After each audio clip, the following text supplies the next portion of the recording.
সরকারের সাফল্য ব্যর্থতা নির্ভর করছে আইন শৃঙ্খলা পরিস্থিতির উপর, বলেছেন প্রধান উপদেষ্টা ডক্টর মোহাম্মদ ইউনূস। ডিসি সম্মেলন শুরু। দেশের মানুষের ভাগ্য বদলই বিএনপির মূল লক্ষ্য, এখন সময় নেতৃত্ব বাছাই করার, বলেছেন বিএনপির ভারপ্রাপ্ত চেয়ারম্যান তারেক রহমান। নির্বাচনের মধ্য দিয়ে দেশকে গণতান্ত্রিক ধারায় আনা অন্তর্বর্তী সরকারের মূল দায়িত্ব, বলেছেন বিএনপির স্থায়ী কমিটির সদস্য ডক্টর আব্দুল মঈন খান।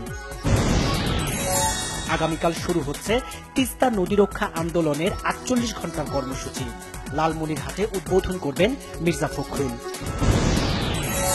জিয়া চ্যারিটেবল ট্রাস্ট মামলায় ৭ বছরের দণ্ডের বিরুদ্ধে বিএনপি চেয়ারপারসন খালেদা জিয়ার খালাসের রায়ের বিরুদ্ধে আপিল বিভাগে রাষ্ট্রপক্ষের আবেদন। প্রধান উপদেষ্টার প্রেস সচিব শফিকুল আলম বলেছেন, শাপলা সহ বড় হত্যার ঘটনায় আওয়ামী লীগের দালাল সাংবাদিকরা বয়ান তৈরি করত। নির্বাচন কমিশনার আনোয়ারুল ইসলাম সরকার বলেছেন, পক্ষপাতিত্ব না করে সুষ্ঠু নির্বাচন আয়োজনের জন্য বার্তা দেয়া হবে জেলা প্রশাসকদের। জুলাই আগস্ট আন্দোলনে মানবতাবিরোধী অপরাধের মামলায় চট্টগ্রামের সাবেক এমপি এবিএম ফজলে করিম চৌধুরীকে কারাগারে পাঠানো হয়েছে। জ্ঞাত আয়ের বাইরে ৭৮১ কোটি টাকার অবৈধ সম্পদ অর্জনের অভিযোগে নাসা গ্রুপের চেয়ারম্যান নজরুল ইসলাম মজুমদারের বিরুদ্ধে দুদকের মামলা।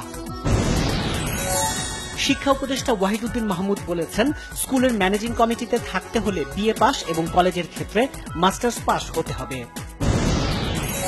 বাতিল হওয়া নিয়োগ ফিরে পেতে সরকারি প্রাথমিক বিদ্যালয়ে সহকারী শিক্ষকদের পদযাত্রা কর্মসূচি, সচিবালয়মুখী সড়ক অবরোধ।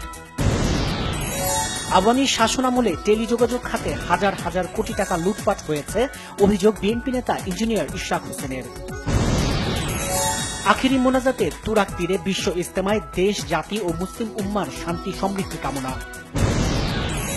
আগামী ২৬-২৭ ফেব্রুয়ারি থেকে বাজারে ভোজ্য তেলের কোনো সংকট থাকবে না, জানিয়েছেন মিল মালিকরা। দ্বিতীয় দফায় ১১৯ ভারতীয় অভিবাসীকে নিয়ে অমৃতসরে অবতরণ করেছে মার্কিন বিমান। ১০০ জনই পাঞ্জাব আর হরিয়ানা রাজ্যের। ভারতে মহাকুম্ভ মেলায় যাওয়ার পথে নয়াদিল্লি রেল স্টেশনে পদদলিত হয়ে ১৮ জনের মৃত্যুর ঘটনায় তদন্ত কমিটি গঠন। আইসিসি চ্যাম্পিয়ন্স ট্রফিতে কাল প্রস্তুতি ম্যাচে মাঠে নামবে বাংলাদেশ, প্রতিপক্ষ পাকিস্তান শাহিনস। কোচ পিটার বাটলারের অধীনে না খেলার সিদ্ধান্ত থেকে সরে এসে অনুশীলনে যোগ দিতে রাজি নারী ফুটবলাররা, জানালেন নারী উইংয়ের চেয়ারম্যান মাহফুজা আক্তার কিরণ।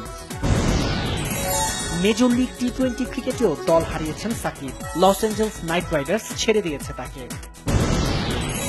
১.৫ যুগেরও বেশি সময় পর যুক্তরাজ্যের মাটিতে পারফর্ম করতে যাচ্ছেন সঙ্গীত শিল্পী আসিফ। পুরো টিম নিয়ে লন্ডনে ভ্যালেন্টাইন কনসার্টে গাইবেন।